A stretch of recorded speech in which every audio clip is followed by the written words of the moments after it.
This is Cynthia Khan's presentation on Closed Church Doors No More. My name is John Varath. I serve as the secretary and the board of directors for People of the Book Lutheran Outreach International. And we also have not just Cynthia Khan, but Amira Mina, who is the director for the counseling center that we will be referring to in our presentation. Again, my name is John Varath. You may have heard my name in the national news this last summer. I was involved in that horrific grizzly bear attack outside of Yellowstone National Park. My family and I, we had taken one of those special tours. It was on a school bus that had these large wheels. And we went out into the backcountry, and the bus driver said, I can let you guys out for a moment, but if that grizzly bear starts coming back towards the bus, you all have to get on right away when I say get on. And we all got off and we were taking pictures, and that grizzly bear was the size of a cow. It charged us. And the bus driver said, get on, and we all got on except for that one lady. And she was pounding on the doors of the bus, and that grizzly bear came up and just raked her backside, ripping off the clothes on her backside. And she said, let me on, let me on. And the bus driver just looked her in the face and said, I can't let anyone on who has a bear behind. Oh, boy. It gets better. So if you were to pack everything in a suitcase and move to Indonesia and you hardly know the language, how would you feel? Overwhelmed? You're told you need to get health insurance. You want to get a driver's license, but you don't even know if you can pass the test. And what if there was a group of people there to assist you in whatever way possible? How to manage the market, how to get a driver's license, how to get insurance, how to apply for a job, how to know the language better. The government offers a class where you can know the language better, but you're in a classroom with 30 to 35 other people. But this group of friends that you see as family will teach you the language one-on-one if needed. And when you feel alone, they invite you into their homes. You always have a place at their dinner table. This is why the International Friendship Center ministry is so effective, and it's something that Pablo excels at. So in our presentation, I'll cover what Pablo has done in enabling immigrants to be able to find a new home here or to develop the skills that they want, and also how there's a new model that involves a counseling center. I love this Bible verse. I'll ask someone to read it for us. Does someone have a loud, clear voice? When a foreigner resides among you in your land, do not mistreat them. The foreigner residing among you must be treated as your native born. Love them as yourself. For you are foreigners in Egypt. I am the Lord your God. And so, I'm sure you do too. And so I'll ask you, what are examples we find in Scripture of those that are considered foreigners or of a different ethnicity being welcomed into the midst of God's people? What are the stories that you're familiar with? And you might say, oh, I'm sorry? The prostitute that saved the spies. Ah, Rahab, the Canaanite. And not only was she welcomed into God's people, God had a special place for Rahab, that she was an ancestress to David and also Jesus himself. And Rahab was an ancestress to a man named Boaz. And Boaz saw a foreign woman named Ruth, and he said, treat her with dignity and respect. And when he married her, he put her before himself, stopping the grain harvest. The woman at the well. What did Jesus say about the people that she dwelt with? They were just like her. They were looking for love in all the wrong places, and they were ripe, whole, and complete for the gospel, that they could receive love which wouldn't fail them and also satisfy all their desires. For the International Friendship Center ministry, a huge component of it is English as a second language. Anyone care to guess what percentage of our U.S. population currently is foreign born? Just throw out a number. 47%. 15. Oh, these are English proficiency sets. It's 15%. Really? 15% are foreign born, and consider the children that are born to them. It used to be how would you say, a religion called Hutterites, a denomination of Christians. They had the highest birth rate. First generation Hmong now have the highest birth rate at 15 children per couple. So imagine if you got first generation Hmong to join your church, how full the Sunday school would be. Many immigrants struggle with a very difficult language called English, which is a combination of several different languages. And many of them are very, very appreciative of any assistance that they receive to learn English better. So in Rochester, Minnesota, we have ESL students who come in. We're able to evaluate them at the level they are at. And they get workbooks according to what they can do and how they can be challenged. And, you know, something that you always think about is, how is an obstacle or a challenge an opportunity? I just came from a presentation that talked about how 65% of the LCMS population is over the age of 55. How's that an opportunity? Do we have people who have time on their hands if they're retired? And they can sit down with workbooks, and if they know English and if they have a caring heart, they can be an ESL instructor. Relationships are built, and that's the way to look at the church. Forget the church as a building with walls. The new walls of the church are relationships. And once a relationship is established, then you have an opportunity for the gospel. We convert no one. Where does conversion take place? It's through the work of the Word and the Spirit. Many immigrants are curious about Christianity. Opportunities to be in the Word are provided. And when they are in the Word, then we see the Spirit begin to work.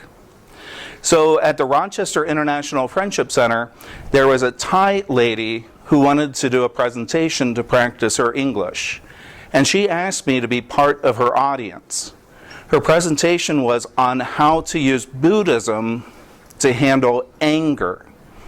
And it was a great presentation. She talked about equalizing your breathing. You bring in air just as much as it goes out. And then this lady turns to me and she asks, how do Christians handle anger? And I said, not that well. But I can tell you what the Bible says. A lot of times when people get angry, it's because they're defending their sense of worth. And when you're in Christ, you have infinite worth. Another reason why people get angry is because they want to show, I'm worthy of being loved. When you're in Christ, that desire to be loved, it's greater than someone who's on a stage and they have 1 million adoring fans, and it doesn't fade away. Immigrants are often receptive to the Christian faith, and they receive the gospel with clear eyes that often generational Americans don't have anymore. Relationships are established and made. I love this picture. She was baptized. Her son was baptized. Our volunteer coordinator, the one who does the schedules for the teachers and the students, is a former LCMS missionary to China. Guess how many converts she saw in China? None. This lady, her husband, and her child are baptized. They moved to Massachusetts. I called up an old friend who's the district president now of New England. And I said, do you have any international ministry near this town that she's moving to? And you see the hand of God. He said, we just started up a Chinese fellowship in that town. We'll connect them. And they were. When that family goes back to China, instantly we have a church in China that we are in full support of, and we do that online. Something we could never do by going to China, we're able to do here. I could never go to Tibet and share the gospel. But in the Twin Cities in Minnesota, someone who becomes a Christian can explain their life change to their family back in Tibet. Baptized, her daughter as well. I'm told these are secret Christians. They're not ready for the rejection that their family will give to them when they find out that they're believers. For this gentleman, he told me that he was from Mosul. And I said, oh, that's Nineveh, where Jonah preached. That's where his tomb is. And he said, yeah, but you can never go there. They would kill you. He said, I wanted, but they would. For the fellowship events we do. That's my home. Oh, you recognize it. And it's establishing relationships. And you recognize the Gladiola farm that they love to go to. A fellowship event where you have people of many different faiths. And this is at your church. At that event, this gentleman here, he's a Syrian doctor who is a Muslim. And when he came to church, through the International Friendship Center ministry, this doesn't sound theologically correct. He said, I'm a Christian. I want to go up to communion. That's what Christians do. And we were like, well, we need to do a little instruction, and we need to teach what baptism is. For the lady that's at the table, she's Muslim. She was receiving care at the Mayo Clinic. And she was talking about how she feared for her son still in Iraq. And I said, can I pray for them? And she was just overwhelmed. You would do that for me? I said, yes. When I'm on my knees before my God tonight, they will be in my prayers. And she was so grateful. Relationships are established. For my home church in Ohio, they have seen many baptisms using the International Friendship Center ministry model. This is actually my cousin. And they see a lot of Japanese that are joining their church there. A church, when I was growing up, was 99.999% German. German English. This is where that one gentleman was baptized. In this picture, two of the Chinese, you can clarify, came from the same city and went back to China with support from our churches. Imagine that, planting a church where you could never legally go and plant a church. And then I did actually go back to Penang and visit them later after they went back to China. It's just absolutely wonderful. Baptisms occur, and we are able to provide that support. Baptism is not the finish line. Baptism is the starting line. And I'll just show a few more pictures. One thing I'll mention before going on, I went to a presentation before this one, and it was led by a former executive director of Link Houston, and he made a very, very important point. When we think of our mercy ministries, good is where we make a difference. Better is where we make relationships. Best is where we make disciples. Not every single person who comes into the International Friendship Center will become a Christian. And that's not our work. It's for conversion. When I see the work, I always think of a former member that moved to Idaho. She said, when I moved to Idaho, everyone loved me, and everyone wanted to be my friend. But when I didn't join the Mormon church, I was shunned. We want to see people blessed as much as possible, as we want the Lord to bless us as much as possible. And a lot of it is in God's timing. I remember when the International Friendship Center ministry started up, and a Muslim walked in and he said, I want your classes, I want nothing to do with your religion. And John Gayed, he said, just wait. He said, they're coming from a culture where they're watched all the time. A few days later, the same gentleman said, Do you have an Arabic Bible I could have? What you see here is a closed Presbyterian church in the Detroit metro. Pablo, people of the book Lutheran Outreach, received ownership of the congregation. International Friendship Center ministries are done there, but there's a new component. And this is something which may be of great interest to you. The prototype works.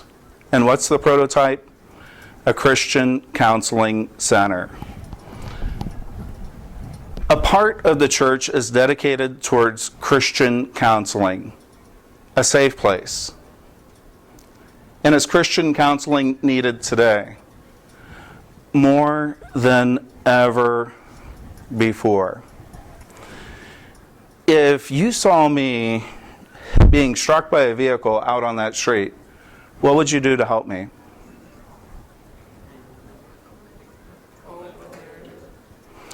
First, send someone to call 911. Would you bandage my wounds?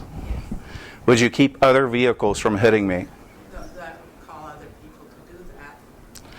If I'm suffering from severe depression and I just want the pain to end, and it's not a pain that you can see if it's an open wound, would you want to help me? You have to be there with them through that time. Do you feel that you have the resources to be able to help me? No, but being present and asking other people to help you. Good. After Thanksgiving, a friend and member of mine committed suicide. I instantly have 3 young children and a family that needs counseling. And I'm finite. I can't provide it all. At the end of December, on Christmas Day, I had a member who was killed in a homicide. I don't have all the resources needed for counseling.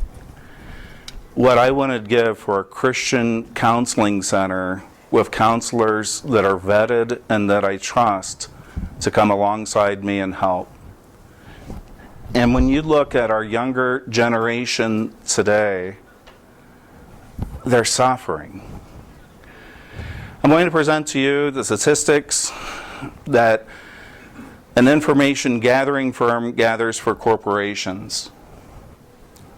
20% of Gen Z has a regular therapist that they see.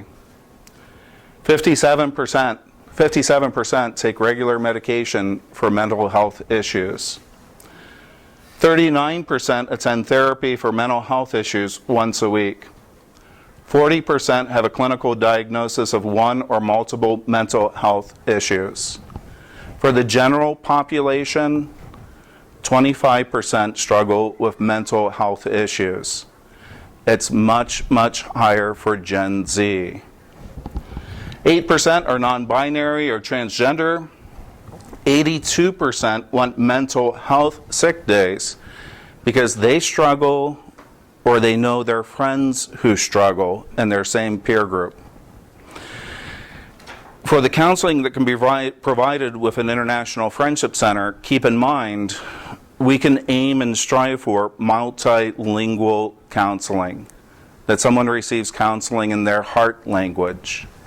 For second-generation Americans who are Gen Z, they have the same mental health rates.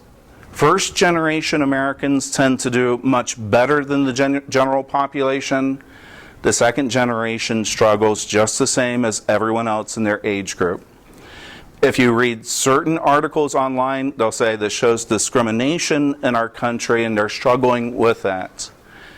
The reality and what I think, second generation Americans are fully Americanized.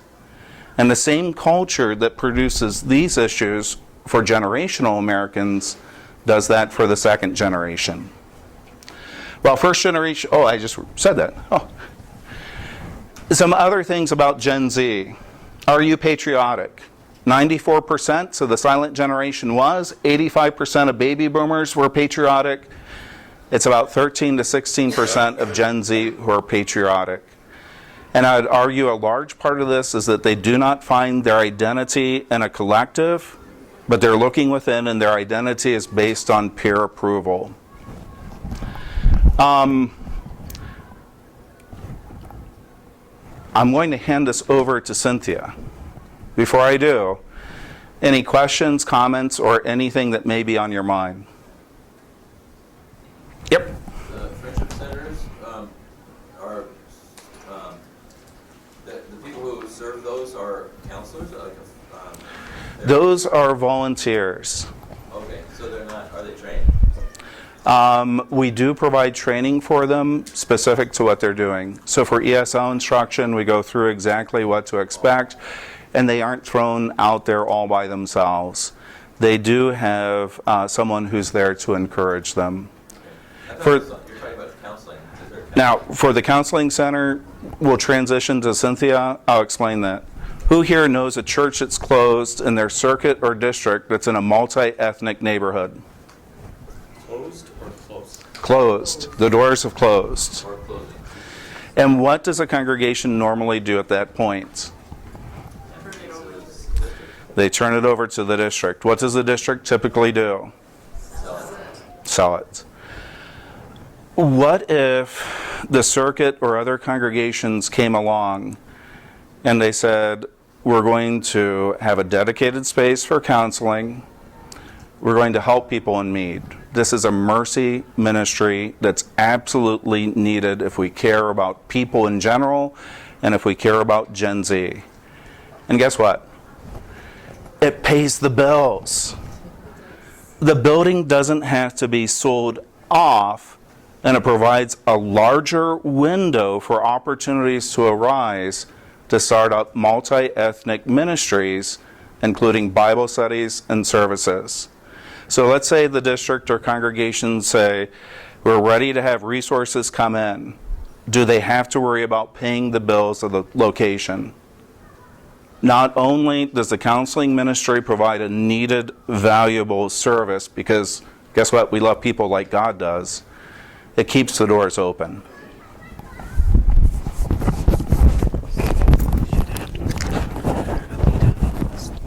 You decide. You're smarter than me. Oh, no. Let's have a meeting. I mean,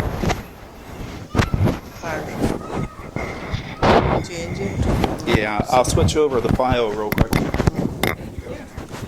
Because Amira is going to talk about counseling.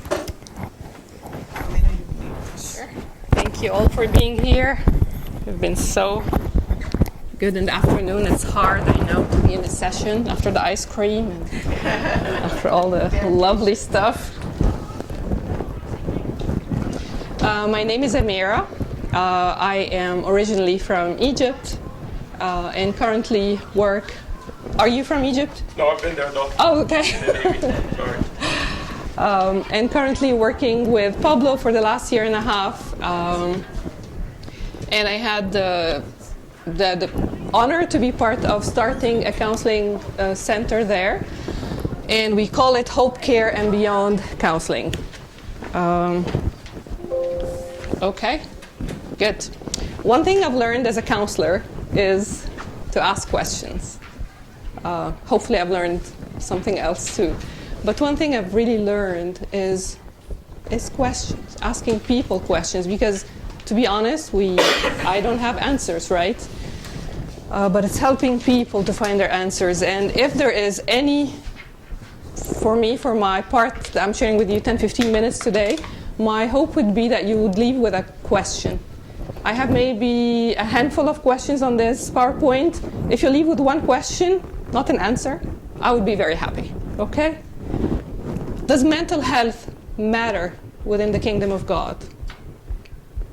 Does mental health matter within the kingdom of God? In a way, I'm partially sad that I'm asking this question, because it's like, I want to say, really? But I think we need to ask ourselves, does mental health matters?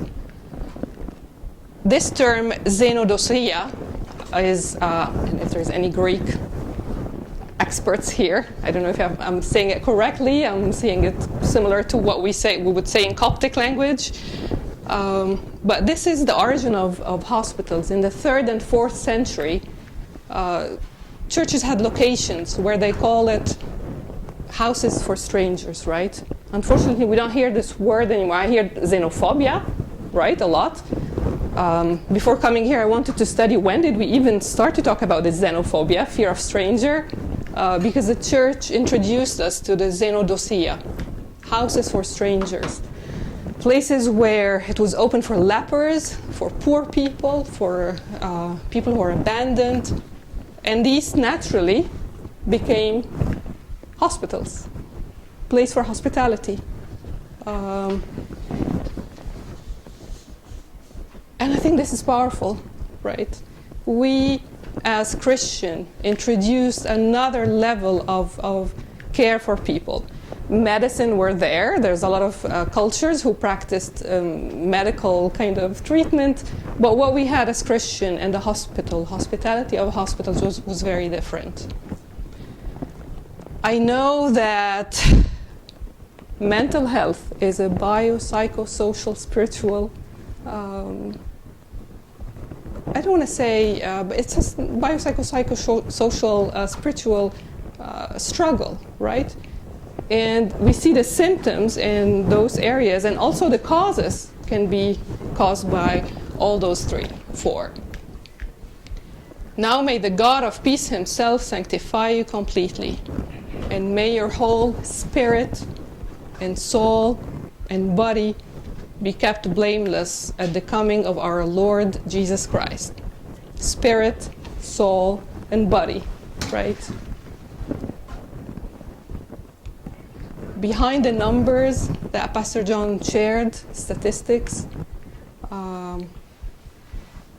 it's just easy to say all those numbers, and we forget the pain and the suffering and the isolation that people are going through when they're struggling with different mental illness, right? And if you're wondering, this is Jesus in the middle, right? Because he is the only God that we know of that is acquainted of suffering. He's not a God who's indifferent to suffering, right? So in the middle of this suffering, he is in the middle. And this is us, the church, right? This is us, the church. We have to be in the middle. We are not to be scared of being around suffering, because our cultures want to be happy, right? Somebody's depressed or sad, let's go away, they're grumpy. And no, somebody's sad, let me get closer. Let me touch you in a way, right? Another question. Make sure you take one question. This is just the only request I have from you, please. Then Jesus asked him, what is your name? In Mark 5:9. And I remember reading this passage years ago and just like weeping. Like the man was hurting himself. We're talking about the man who was, call him the madman, who was self-harming. He had lesions. And Jesus cared to ask, what's your name, right? Whether he was asking about well, let's not go into that. I can go in each one of those for 3 days. I have to control myself. So Jesus was asking, what's your name? And I think there is a power in naming what's going on and what we're struggling with. In this situation there was lesion, right? And I'm not saying at all, please, I'm not saying at all that mental health is a spiritual or demonic or anything. That's not what I'm saying. However, there is a spiritual factor, of course. So whether it's isolation or depression or self-harm, addictions, and under addictions we can go into so many. I feel I'm addicted to this conference already. I'm coming back. Right, this ice cream and coffee. OCD, and of course the media, the addiction. Look around you. If you walk outside, including myself, right? I'm on my phone, I'm on my laptop, emails and work, and we are becoming, just trapped in this virtual world as well. And I love this question. Why are you bothering this woman? And the reason why I'm putting this question, because I want to say that the media is bothering people who are suffering from mental health. the world is bothering people who are struggling with mental health, using the loneliness, using the addiction, using recreational drugs, we can name it till tomorrow, right? Using everything and bothering and being predators on people struggling with mental health. And it's increasing, of course. And I hope and I pray one day I'm not asked this question when I see Jesus, or the church is not asked this question. Why are you bothering? Or why did you bother? Why are you bothering this woman? He's talking about the woman who was caught in adultery, right?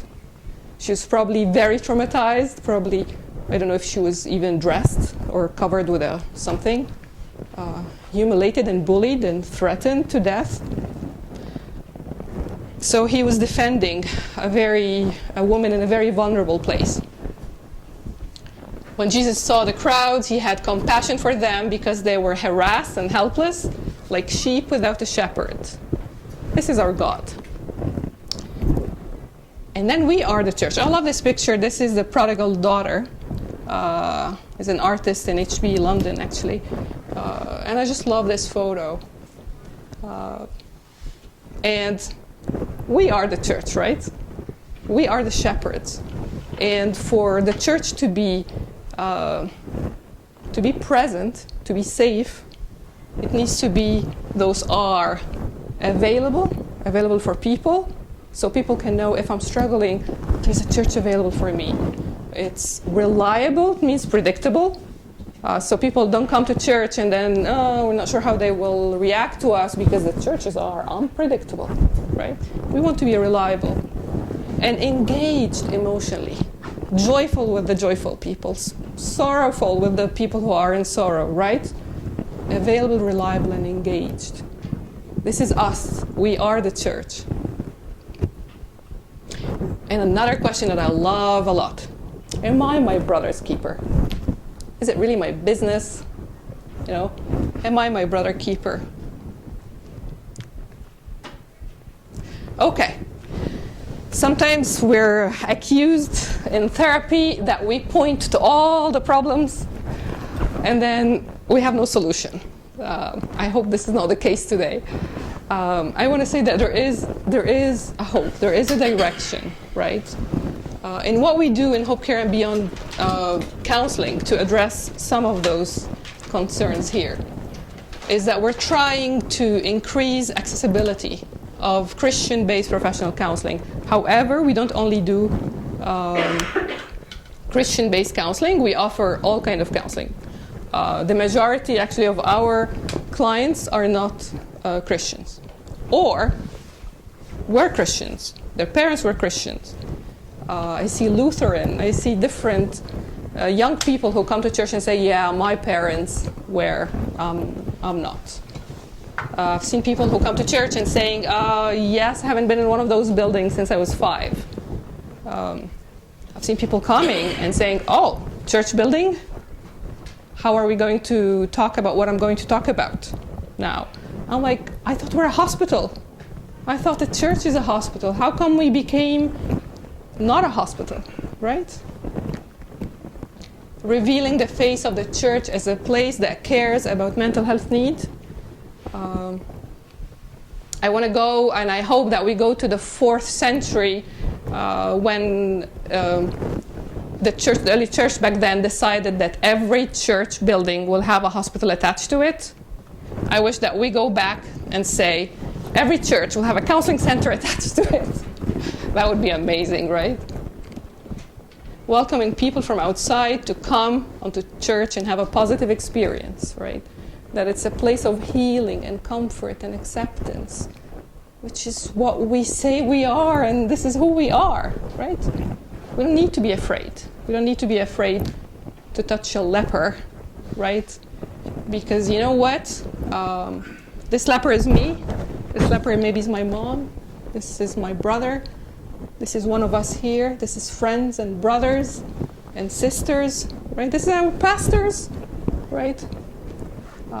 If I may use this word, I'm just using it as a metaphor, right? Providing competitive, affordable rates with a sliding scale. This is something that we care for.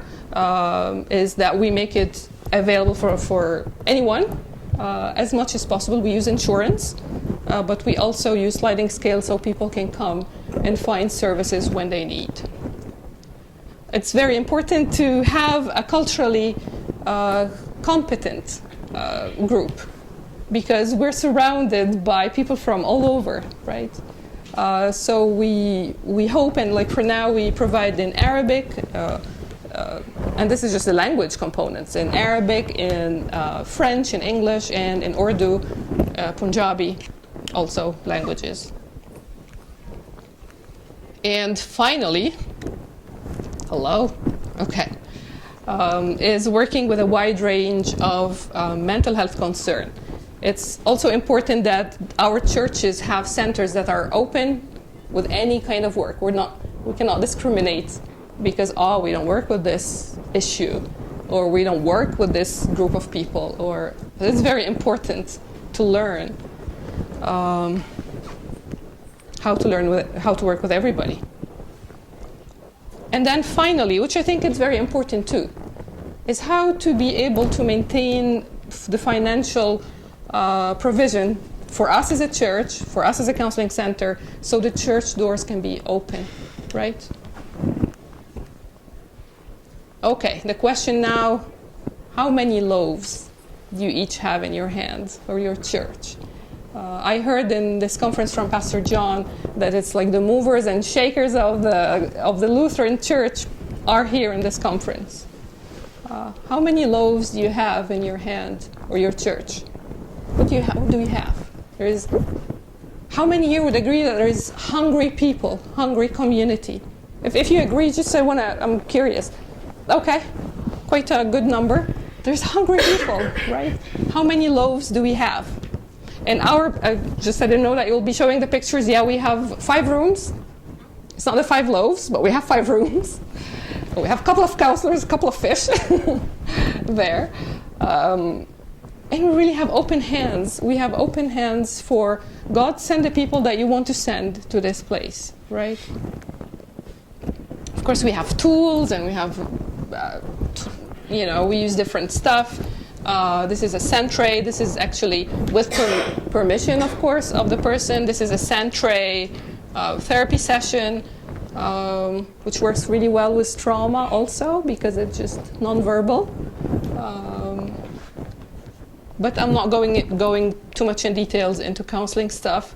But this is what we have. And we provide both Christian, individual, couple therapy, and we have a group for addicts on Thursday night, 12 steps group. And one thing I hope that I know different churches offer a grief support group, for example. This is amazing. But also let's go for further than grief, right? And the last slide I want to leave with you, it's this quote: "The church is a perpetual construction site." We are not done, church. We are not done. We are ongoing with our work. The day we are stuck or stagnant or not growing and changing and aware of the need around us, there's a problem, right? And I think this is why we're here, because we are in perpetual construction. Thank you so much for your patience, and thank you. I'll pass it to Cynthia. Questions? If you have any questions, of course. This kind of thing is done when at a church that closes and you use the building, repurpose it. But can it be done in a church that's not closed? It can. So the church has been bought. It was closed, and then Pablo bought this building last summer. And there is an international church happening in Sunday afternoon, and then an English service in the morning. And then the rest of the week, we also have the counseling center open 10 to 12 hours sometimes a day. It's. Do you have other places where you have done that? Or is this the only one? For Pablo, or you're talking about... With Pablo, though, this is the first experience with Pablo. Personally, yes, but... So like with the International Friendship Center, we had a prototype. We learned from it. And then we're we're able to repeat it. For what you're hearing now, it's cutting edge in our church body. The prototypes worked, we work out the kinks. Now we got to work out the kinks of replicating it. And so we're looking for those opportunities. Is there a demand? Absolutely. Are there great results? Absolutely. It's something that we think is just so powerful, we want to see it repeated throughout our church body. So if someone wants to do it, who do they go to? So Pablo's management, we have Pastor Cynthia M Khan, who's the CEO, and he would be the one who I would definitely would be there to give all my experience or the things that you shouldn't do because I've learned from my mistakes, right? But I can also help. Yeah. So can you have like the friendship center activities and the counseling in the same building? Absolutely. So it depends. I know that we often say it depends on everything. It depends on how big is your building. Okay. It depends on the privacy. Number one would be to protect our clients Privacy, and yeah, their that's privacy and all that. But in our case, we do because we have separate entrance Entrances, okay. and soundproof and stuff like that. Okay. Yeah, so absolutely, yes. Yeah. So how is the funding? So it's self-funding because we take insurance. We take Blue Cross Blue Shield, HAP, we just accept insurance. So we've been paneled and insurance companies just pay us. And sometimes we even don't, clients can't even pay their copay and we don't expect them to pay. So we're actually offering very competitive compared to what's going on around us. Can I throw out one more thing? Counseling is sometimes influenced not by counseling, but by philosophies. So we're seeing like the Nietzsche, Erikson philosophy of achieving your self-identity. As Christians, we believe we receive our identity when we're in Christ. Can you address that? If I come to you and I say, I think that I'm a woman trapped in a man's body, how would I receive different counseling than maybe a secular counselor who would say, we need to start hormone treatments? Right. I think I will first be curious. What's going on with you? And tell me more about you. And I've been in a couple of sessions already about mental health, and they both said not to ask, what's wrong with you? It's like, tell me what happened to you, right? We don't say it like that, of course. But of course, it's we also, just let me clarify, we don't, we respect people and their values and their beliefs and where they are. So if you're coming and telling me this is who I am and this is what I believe, I'm with you as a human being, supporting you to be a healthy person. I'm not here to convert your views. However, if I have someone else coming saying, I'm a Christian, I don't want that, could you please help me? Then we process it and we talk about. So it's really whatever the clients need and want. It's not what I want, because our clients are naturally, they're in a vulnerable place, right? Yes, please. So meet the client as an individual, Right. and not try to fix a problem that we put them in a box. Of course, absolutely. Yeah, join our team, please. Absolutely, yes. Yeah. Wonderful. Thank you so much, Cynthia.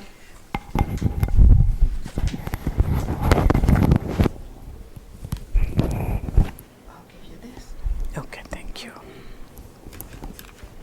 Go ahead, pocket, okay. Okay, so it's me now. So let me give you a little quick overview of what Pastor said and what Amira said. By the way, my name is Cynthia Khan, and some of you know me. Some, if you don't know me, I'm originally from Pakistan. We immigrated about 27 years ago, first to Canada from Saudi Arabia, and then to and we lived there for 7 years, became Canadian citizens, then moved to Michigan in 2002, so we have dual citizenship. What a privilege we have. So if I go back to Pakistan, then I need a visa. Okay. So so living in Saudi Arabia, just quickly giving you that how it all happened and where Pablo came from. So Pablo is people of the book Lutheran Outreach, and it was started in 1993 in Dearborn. One of very young pastors came out of Fort Wayne Seminary. He lived in Dearborn, and he saw the influx of Muslims coming in Dearborn. And the reason why we have so many Muslims in Dearborn, Dearborn is the largest Muslim populated area in the US. And the reason we see so many Muslims is that Henry Ford, we have Ford Motor Company headquarters in Dearborn, and in early 1900s, 1920, 1930s, he went to Lebanon and Yemen and brought a shipload of people as cheap labor. And at that time, he didn't know that what he was doing, but then later we found out that this is what happened. So and now they have grown so much that it looks like you are in the Middle East. So I would suggest that if you are in student ministry or your church has a youth ministry, please come visit us. We get youth groups from the universities, colleges, church ministries all the time. They come visit us because they have the experience of Middle East. And we have our largest international friendship center in Dearborn at Atonement Lutheran Church. So I'm going to talk more about International Friendship Center. So Amira covered the counseling, and I will cover that how we are reaching internationals with the gospel message through different programs. So she has this area of counseling. Then Pastor also told you overall situation, what's happening in the US, but I'm going to tell you that how we are doing other ministries, other than, how we are reaching them.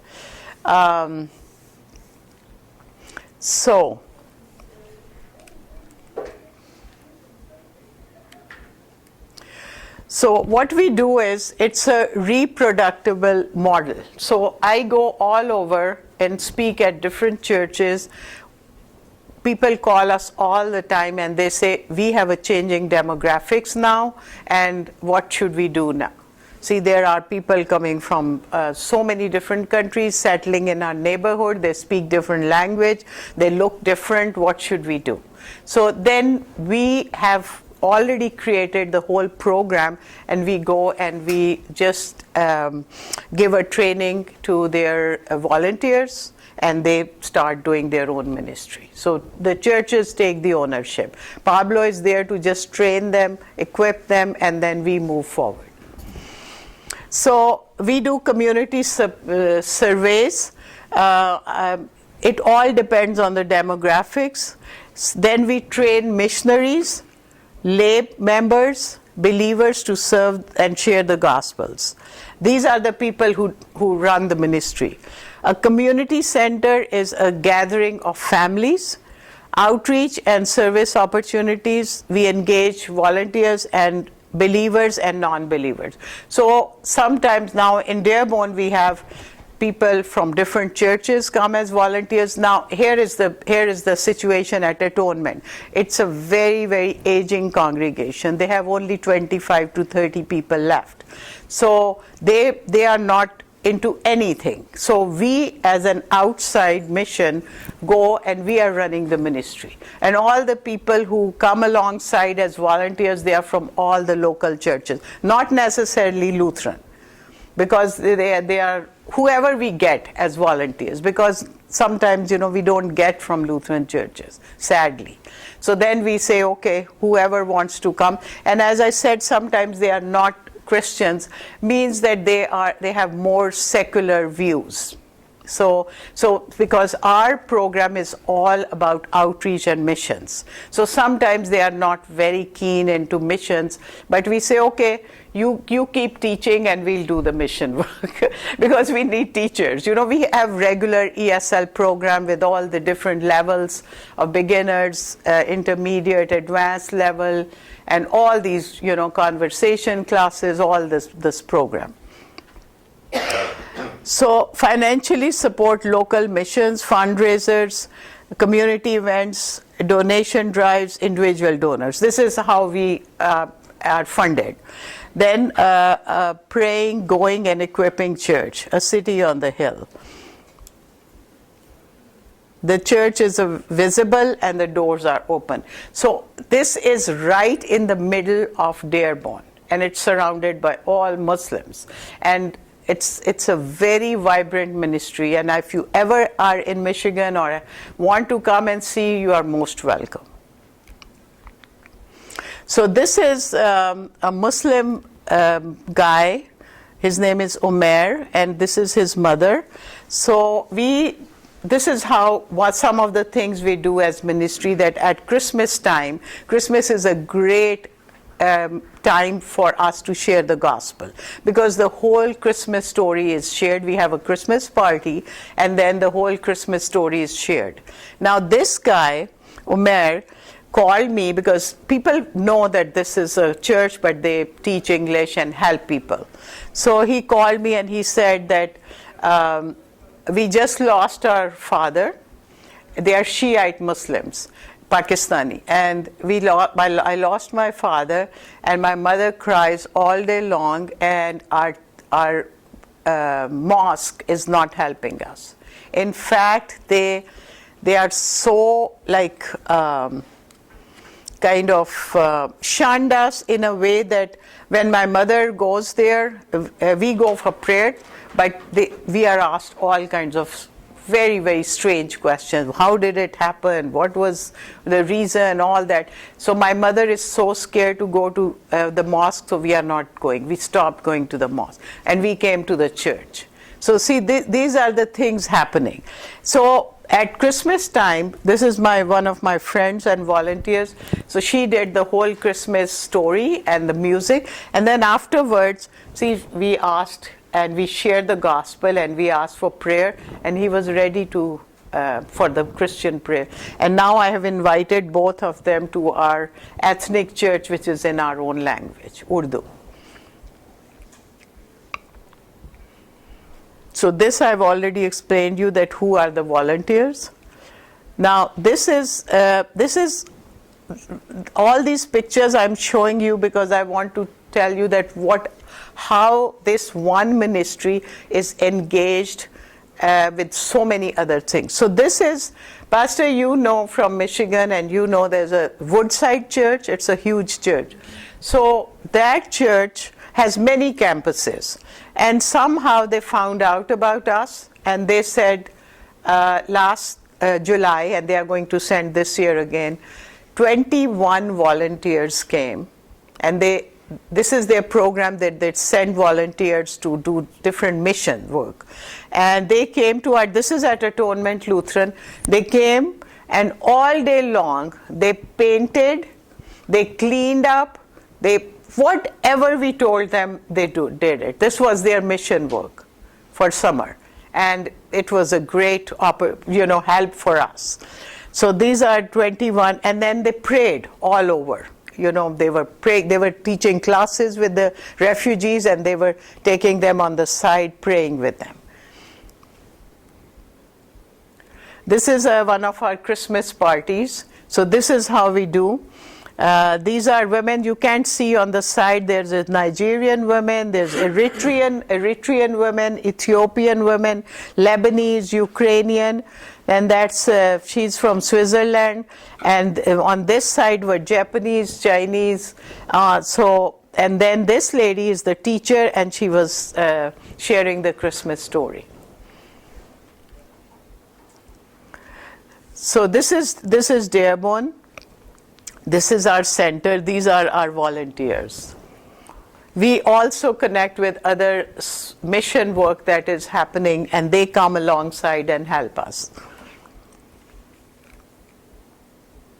These are all some other missionaries, and they come along and help us.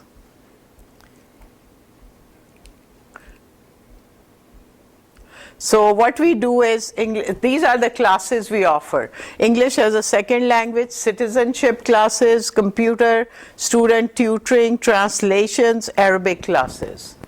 Then on the other side, how we do refugee settlement is food, clothing, and furniture distribution, family counseling, backpack program, Thanksgiving and Christmas food baskets, medical and legal assistance. So what we do is, we also, when I say medical and legal assistance, we work with different agencies.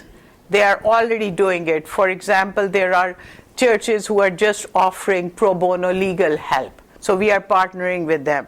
Then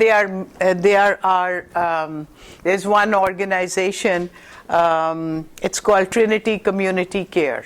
They offer free medical services. So we connect with them. They come and do pop-up clinics at our center. So these are all kinds of, and here you don't have to spend money. This is all through connections, through networking. Now this is our Thanksgiving party. So all the holidays, we make sure that we use them as sharing the gospel. Because now you know the Thanksgiving story. We have students from so many countries that they have never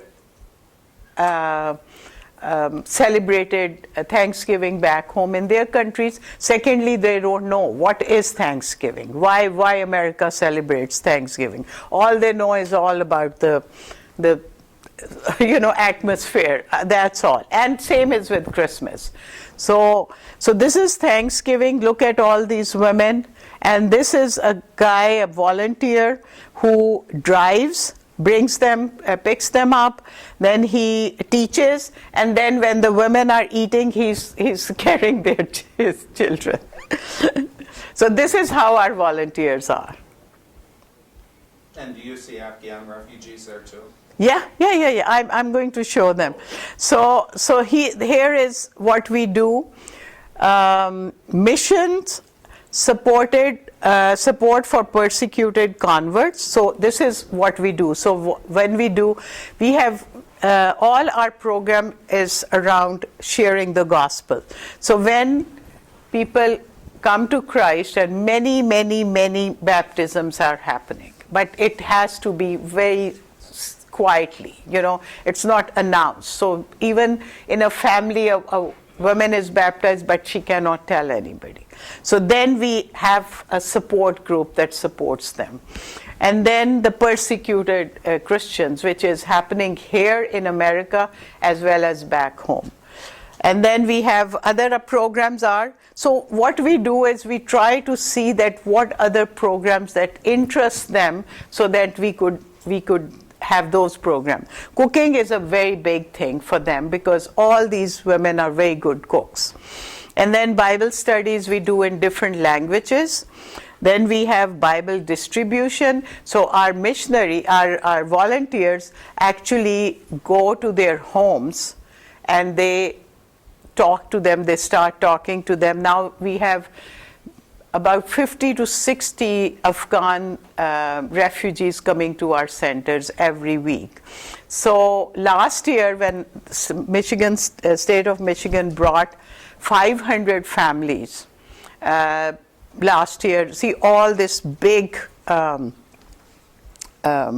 a huge number of Afghan refugees were brought in when the fall of Kabul happened.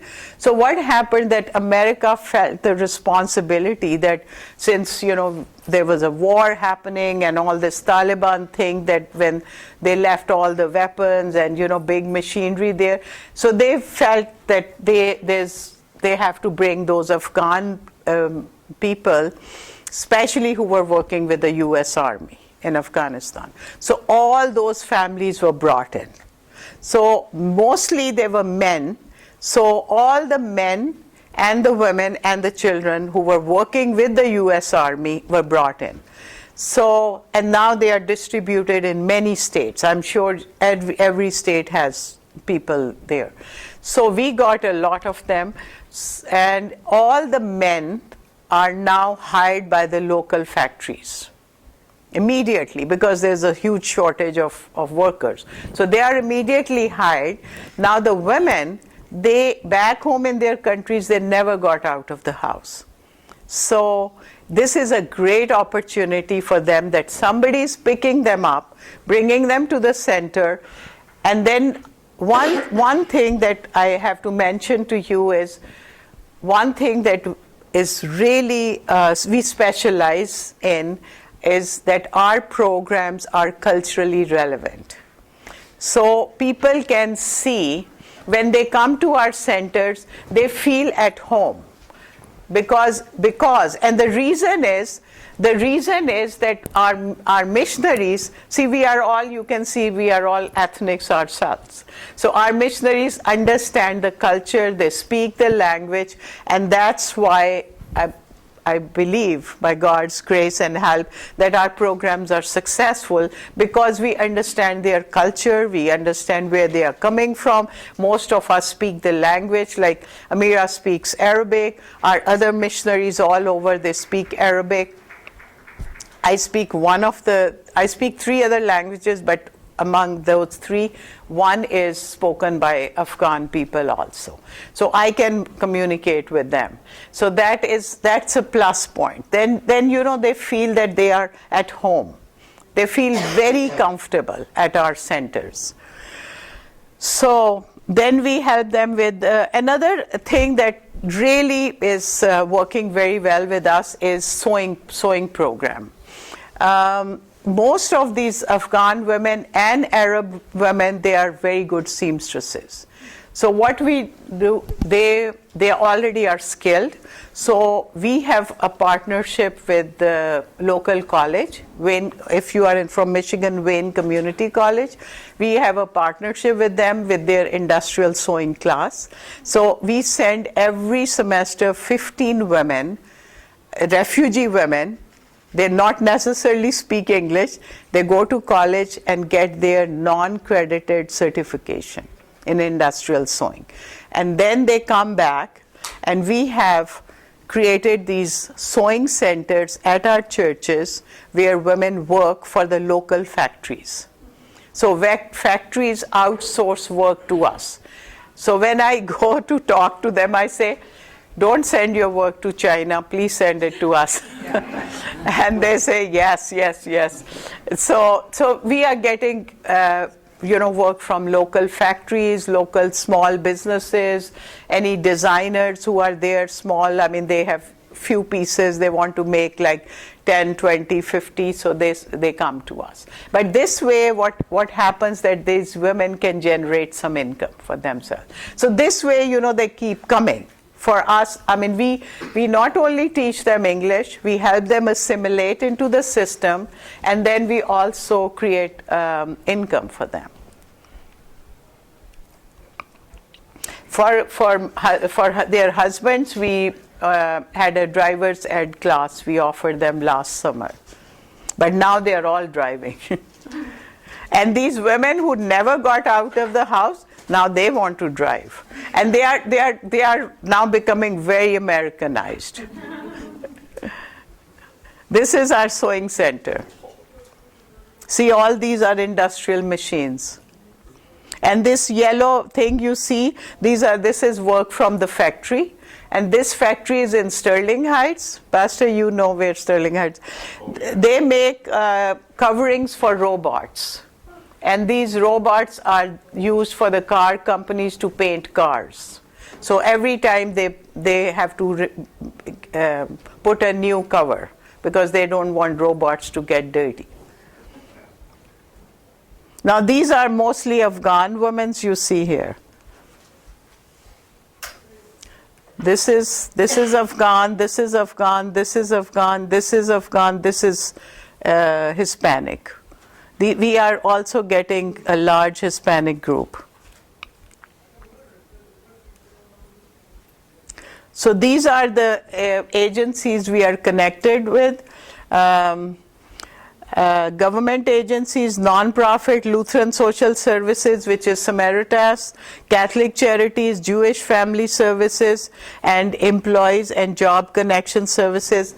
We work with Michigan Works, and we work with the Department of Human Services because they get all the refugees, so we are connected with them, so they send them to us. This is how the connections are made.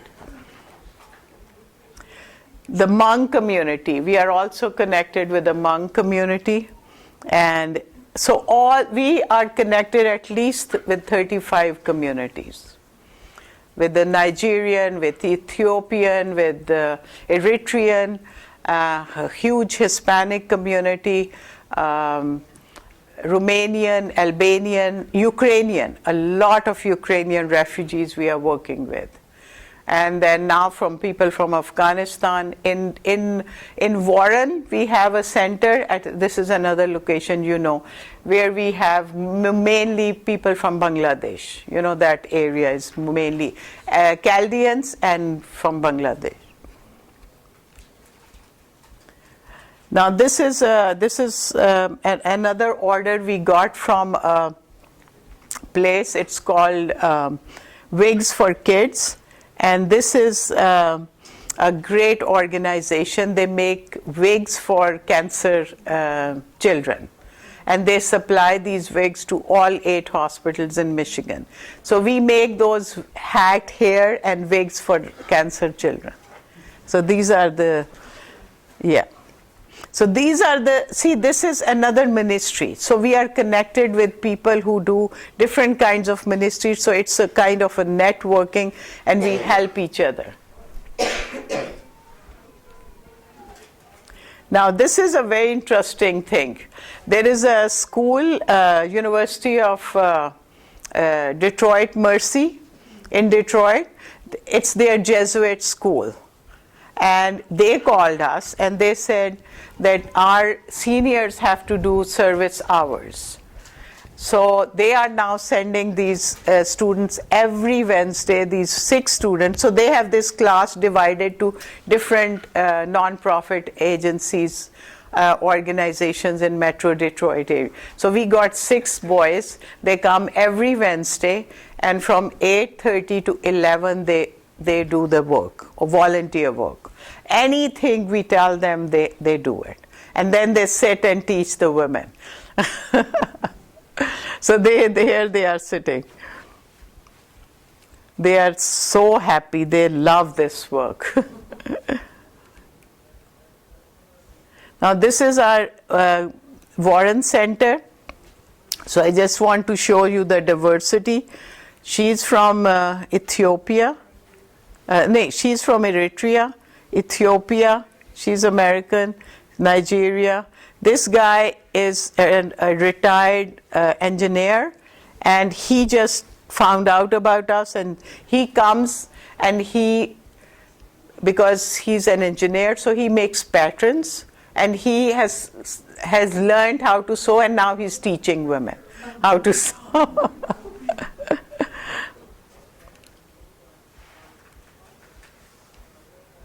Now this is Wayne State University. We also have partnered with the university. These are all, here is the thing. Nobody taught me this. Nobody told me. This is all that, like I said, okay, where can we open? This door can be open. This door could be open. So I contacted, she's the professor, this one. She's the professor of fashion design and garment construction professor. So I asked her, I said, you know what, I have these refugee women who have never seen the college, never been to school, and university is a big thing for them. So can I bring about 5 or 6 women just for an experience? And she said yes. And so I took them to the class, and she's from Yemen, she's from Nigeria, she's from Albania, she's from Ethiopia, she's a Hispanic, and yeah, so these are the women I brought. This is another one. And then they've sat in the class, and then they both coupled up. The teacher paired them up with the student and a refugee woman, and then they did a project. So these are the kind of things which, just coming up. And more is happening. And this keeps our center very busy, it's thriving because of all these new ideas. Now, this is an amazing story I have to tell you. So, because we work with Afghan refugees, so we found out that one of our Pablo workers, when he was in Pakistan, he was also serving the Lord as a missionary. He was in the northern part of Pakistan next to which borders Afghanistan. So he was doing all the mission work. He went to Afghanistan many times, and he met some Afghan people. And Pakistan already had a lot of refugees came when 9/11 happened. So they were connected. And then what happened that this guy, he was witnessed, and he became Christian, a secret Christian in Pakistan. And now as all these refugees are brought in, he's in Michigan now, in the northern part of Michigan, in Portage, Michigan. And his wife, and then they have 19 people of the family are in Portage, Michigan. So we found out about them. We went to visit them. We are visiting them actually. And we connected them with St. Paul Lutheran Church in Portage, Michigan. Here's the pastor, Pastor Newman. And so these are Pablo people. I was also sitting on this side. And look at the food they are serving us.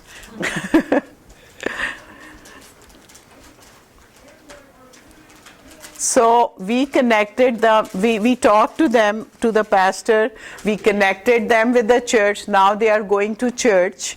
And this only one guy, he speaks English, but their language is Pashto. So now we are working with the pastor. They are going to church every Sunday, and now more family members are coming who are not Christians. So we are starting a Pashto Bible study there with his own family, and then eventually a Pashto first Afghan Lutheran church in Michigan. This will be great, yes. Now, here is another story which I want to share with you. This young woman came from Iran, and she was in the University of Toledo. Then she came to Michigan, and somebody connected me with her. She was a Muslim, Shiite, and then we started talking, and then she went to somehow move to Austin. So, short story. So we were connected, we were talking, and she finally got baptized at this church. It's Hope Lutheran Church in Austin, Texas. This is the pastor who baptized her. And then this girl, Iranian girl, started witnessing to her friend, this one, Mahnaz, and then she got baptized. So this is how it's multiplying. And now she's talking to another Iranian girl who I'm connected with. And she soon wants to be baptized. So these are the outcomes of these international friendship centers. Now see, this is what I want to show you, that this is Atonement Lutheran Church in Dearborn. See, at occasions when Woodside people were there, the last day I wanted to give them some good, ministry component. So I said, okay, everybody come to the church. So that we took the whole class, like we have about 50 to 60 attend each class, So they all see all these Muslim women, you see they are standing in the church, and this guy is singing Christian hymns. And then we brought 2-3 women and we asked them to share their testimonies, and then they actually were crying and they were asking for prayers. I mean, different prayers they had. So what I'm saying is that ministry is happening. I mean, you don't hear about it that much, but it is happening. It's just that, when you start and you have a heart for missions, God blesses it. It's hard though, but we don't give up. We just continue. This is also, like during this is another class, sewing class with the home machines. So we have one with home machines, one with industrial machines. This is our missionary. This is our missionary Joy. She's a convert from Jordan. Amazing story. What she had to go through when she became Christian. She was badly persecuted. Unbelievable story. And she's now a missionary. Everybody disowned her. She's all by herself. We are her family. So, this is our information. Amira, if you could give them all the flyers and everything. Now, we have time for question answers. Please ask us questions, all 3 of us. And check our organ. We have pablo.org that you can check, and then we have Hope Care and Beyond that you can check. One thing I will suggest is you might say, we're not ready for a counseling center. Can we use the services of Pablo? They can come in and provide invaluable advice. Cynthia, if I went up to a young Arab woman and I started talking to her and she was first generation, what would be the reaction of the family? Say it again. If I went up and I talked to a young Arab woman who was first generation, what would be the response of the family? Of the family? Yeah, would they be offended that I would approach? No. So what is happening amazingly, this is an amazing fact that I was also shocked. So one Afghan man told me that, I want to tell you that because most of our teachers are men in the classroom where all the women are fully veiled, and they tell us that, actually with Afghan refugees, their husbands told me that we are okay with American men, but if any Afghan man is near my wife, I'll be very offended and I'll be very angry. But if our American men, there are many other missionaries want to go and meet with them, so we send them there. They say we are fine with Americans because they have seen that in America people are different, and they are so touched by the love that they receive, and they have often asked us, how can you love us so much? And then we tell them, because we are Christians and you come to a church, and this is what Jesus would do, because we are Christians, because we believe in Jesus, and this ministry is all about. And you are coming to a church and church doors are open for you. And these Afghan people, because there's no Christianity, they have never ever been to a church. This is the first time they entered a church building. And they have no problem coming to a church. So think of your greatest challenge and how it's an opportunity. Mental health crisis, open space in a church that you have, or one that's closed. God bringing the nations of the earth here. Yes. So we have a lot of opportunities. So what we are saying is that God is bringing the nations to us. We have a great opportunity to reach them right here in our own country, in our own neighborhoods. And secondly, as Pastor said, we don't have to close our churches. There are so many options that we can do, revitalize the church. One is the business model is always there. Now, this church that we showed you, we bought this church from a Presbyterian church. There are two church services happening. One is an ethnic church. They worship in the Pakistani and Indian congregation. Then we have this Cross Point Church, which is a multicultural and multilingual church, like means multi-generational.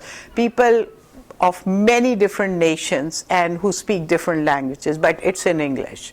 And then, so then they see that these are people of different color and different, countries. Somehow this is more attractive to even to Americans these days, when they see people from different countries coming together. And multiculturalism, is something very much in these days. So we say, okay, well, let's create a multicultural church. So what we are saying is that there are many opportunities. If we are open to do missions, God will, provide a lot of help. Yes?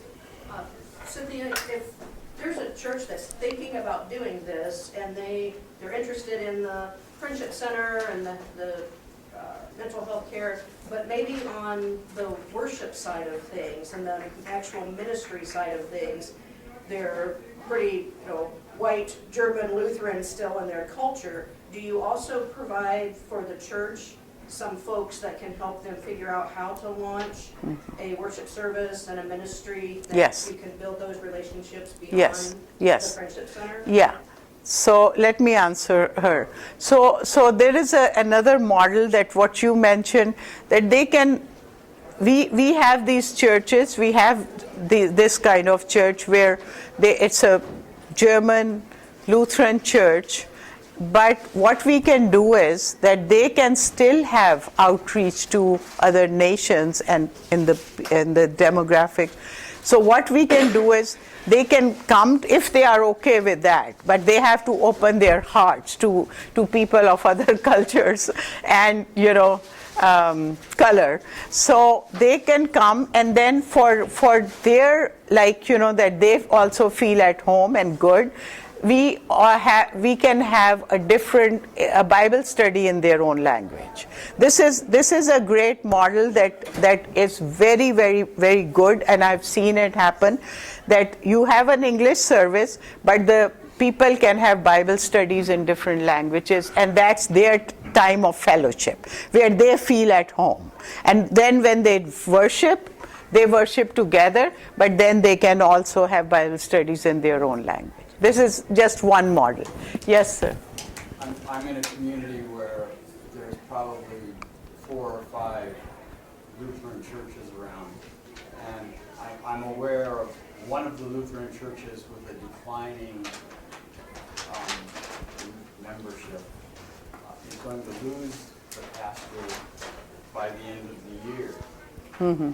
This sounds like an opportunity that they could start converting to some new Right. ministry like this. I'll give you 2 other areas that you can look into, people can look into. This is one, there are 2 things more that we are trying to do. One is a tutoring center, which is also a very, very vibrant ministry, as well as a business model. And then thirdly, which I'm actually going to do in Dearborn, which I'm working on already. So all these refugees are very good cooks. Okay, so what we are doing is, when we had our Thanksgiving, I had all the women bring food, which they cook there. I said, the best dish that you can make, you bring it. We had such a spread of food that it's unbelievable. They are such good cooks. So we had food from the world, actually. So what I did, I invited the local restaurants and the local caterers.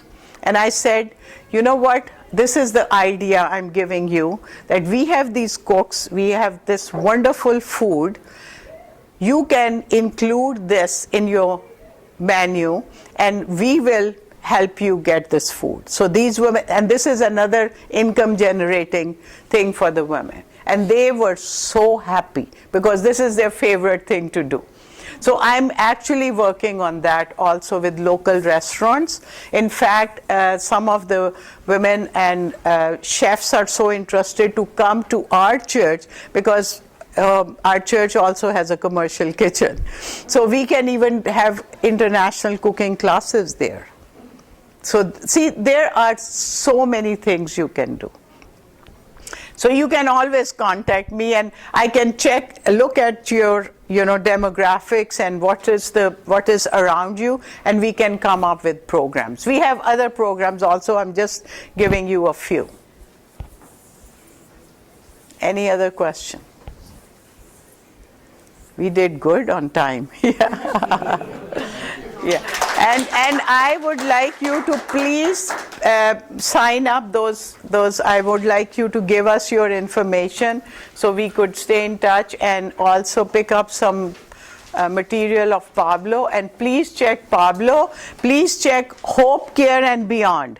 That's our the International Friendship Centers come under hopecareandbeyond.com. This is all the human care services happen under Hope Care and Beyond. Mira, could you give them the flyer there, the brochure? And anytime you can call us and check us, okay? Thank you so much for attending our session.